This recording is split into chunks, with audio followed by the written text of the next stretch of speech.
कुठं मोठ्या कार्यक्रमाचं आयोजन आपल्या विशाखा बुद्धविहार लेबर कॉलनी आणि परिसरातील जवळपासच्या सर्वच नगरातून आणि सर्वच नांदेड शहरातून उपासक उपासिका या कार्यक्रमाला उपस्थित आहेत.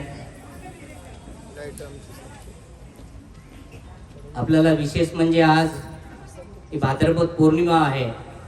त्याचबरोबर विशेष करून कालकथित विपसनाचार्य गोयंका गुरुजी यांच्या 10व्या पुण्यानुमोदनाचा कार्यक्रम आहे या ठिकाणी संपन्न होत आहे. आपण पाहतो की बोधिसत्व परमपूज्य डॉक्टर बाबासाहेब आंबेडकरांनी आपल्याला हा बुद्धांचा सर्वश्रेष्ठ जीवन मार्ग तथागतांचा धम्म दिला, परंतु अनेक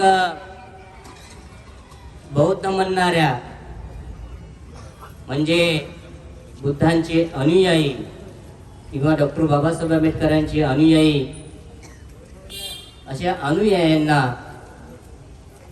त्रिशरण म्हणजे काय, पंचशील म्हणजे काय आणि बुद्धांचा एवढा महान अशा प्रकारचा श्रेष्ठ धम्म कशा पद्धतीनं आपण आत्मसात करायचा आणि आपल्या जीवनामध्ये आपण जे पाहतो की सुख मिळवण्यासाठीचा जो प्रयत्न आपण अनेक वेळा म्हणतो, जगामध्ये नाना प्रकारचे धर्म संप्रदाय पंथ वेगवेगळे आहेत आणि या वेगवेगळ्या धर्म संप्रदाय पंथामध्ये बुद्धांचा धम्म श्रेष्ठ आहे, बुद्धांचा धम्म श्रेष्ठ आहे असं आपणच नव्हे तर सर्वच जगातले लोक असं म्हणत असतात, आहे की नाही.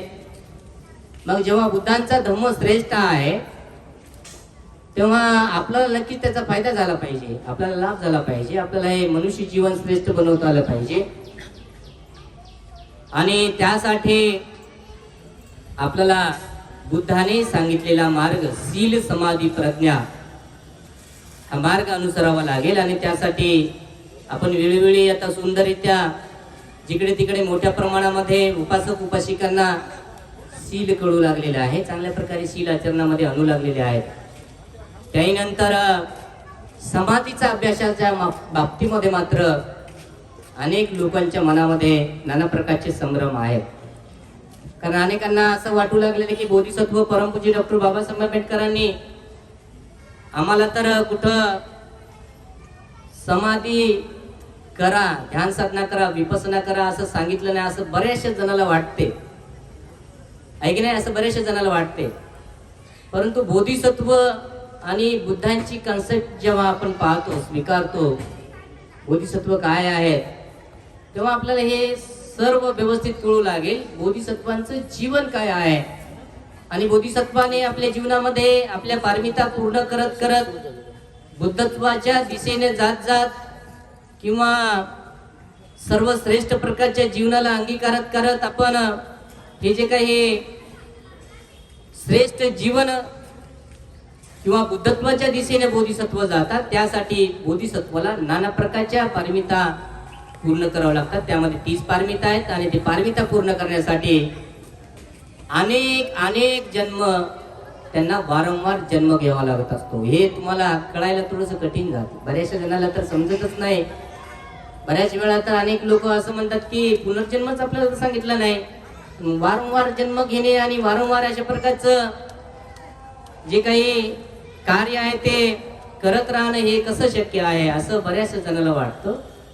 परंतु जेव्हा बोधिसत्वाच्या जीवनामधल्या काही घटना, काही गाथा, जातकथा म्हणून आहेत आपल्याकडे उपलब्ध, जेव्हा कोणी त्याचा अभ्यास कराल तेव्हा आपल्याला कळू लागेल की बोधिसत्वांचा प्रवास, बुद्धत्वाच्या दिशेने असणारा बोधिसत्वाचा प्रवास किती दीर्घ काल असतो आणि किती दीर्घ कालपर्यंत या सर्व पारमिता पूर्ण कराव्या लागतात, आपल्याला कळून येईल. आणि म्हणून आपण डॉक्टर बाबासाहेब आंबेडकरांना बोधिसत्व आपण नाही म्हणत, आपण तर आता बाबासाहेबांच्या मार्गावर चालण्याचा प्रयत्न करू लागलो. त्यांनी आपल्याला 1956ला बुद्धांच्या धम्माची दीक्षा दिली म्हणून, परंतु आपल्याही अगोदर 1954ला डॉक्टर बाबासाहेब आंबेडकर बुद्धांच्या धम्माची दीक्षाही त्यांनी घेतलेली नव्हती. 1954लाच जागतिक कीर्तीच्या लोकांनी भारतातले बुद्धत्वाच्या दिशेनं किंवा भारतामध्ये खऱ्या अर्थानं जनकल्याणासाठी, लोक कल्याणासाठी जर कोणी कार्य करीत असतील तर ते बोधिसत्व ही एक उपाधी देऊन बोधिसत्व परमपूज्य डॉक्टर बाबासाहेब आंबेडकरांचा सन्मान केला 1954 मध्येच, आहे की नाही? आपल्याला ते 1956 ला धम्म मिळाला आणि 56च्या नंतर आपण असे बौद्ध अनुयायी म्हणून आपण आज आपल्या स्वतःला कशा प्रकारचं म्हणून घेतो, परंतु 1954 पासून सर्व जगभरामध्ये हेच बोधिसत्व आहेत आणि भविष्यामध्ये बुद्धत्वाच्या दिशेने चालणारे, अनेक लोकांचं कल्याण मंगल करणारे एक महापुरुष आहेत म्हणून लोकांनी त्यांची 1954 ला खूप रित्या मोठ्या प्रमाणामध्ये त्यांचा सन्मान केला. म्हणून आपण डॉक्टर बाबासाहेब आंबेडकरांना बोधिसत्व म्हणतो. आणि अशा बोधिसत्वाच्या मार्गाने जो कोणी बुद्धत्वाच्या दिशेने मार्गाने चालण्याचा प्रयत्न जो कोणी करेल तो बुद्धांचा अनुयायी असेल. आपण पाहतो 1954च्या त्या रंगून येथे घडलेल्या मोठ्या जागतिक धम्म परिषदेमध्ये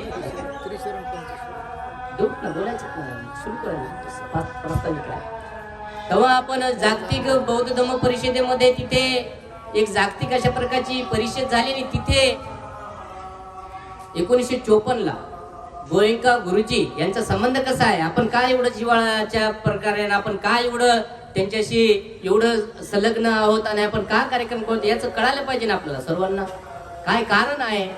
आपण तुम्ही म्हणाल तर बाकीचे लोक म्हणाल तर तुम्ही त्यांच्या जाती धर्माविषयी पाहतात तर ते तर खऱ्या अर्थाने एक मारवाडी संप्रदायामध्ये जन्मलेले होते, परंतु बुद्धत्वाच्या दिशेनं या मार्गाने चालत असताना कोणी व्यक्ती कोणी मग आपण पाहतो आता इथे आजचं जर उदाहरण घेतलं तर डॉक्टर बाबासाहेब आंबेडकरांचं घेतलं तर पूर्वीच्या जे चालीरीती परंपरेनुसार जर पाहिलं तर अतिशय म्हणजे पूर्वीच्या ज्या काही जाती होत्या आता खालच्या जातीमध्ये डॉक्टर बाबासाहेब आंबेडकर जन्मले होते, परंतु आपल्या कर्तृत्वानं त्यांनी श्रेष्ठ या जगामध्ये छाप मांडली आणि आज सगळं जग मानू लागलेलं आहे.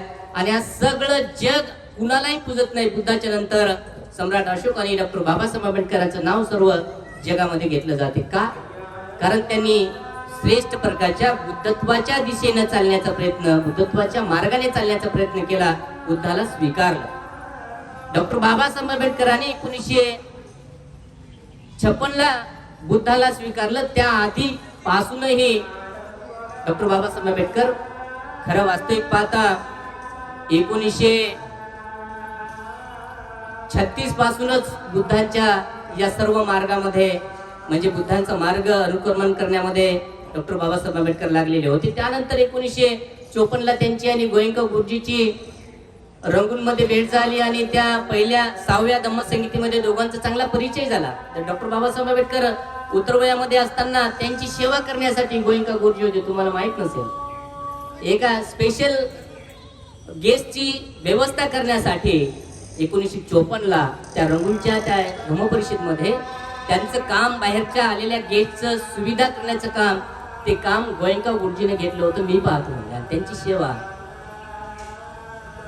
म्हणजे आपण आज या ठिकाणी जो काही कार्यक्रम करतो या बुद्धत्वाच्या दिशेने या मार्गाने चालणारे जे कोणी महापुरुष आहेत, जे कोणी लोक आहेत, ते या बुद्धत्वाच्या दिशेने चालणारे जे बुद्धांचे अनुयायी आहेत किंवा बुद्धांच्या धम्माला अनुसरणारे आहेत, त्यांना अतिशय जवळचे वाटणारे जर कोण असतील तर या बुद्धाच्या मार्गावर चालणारे लोक आहेत.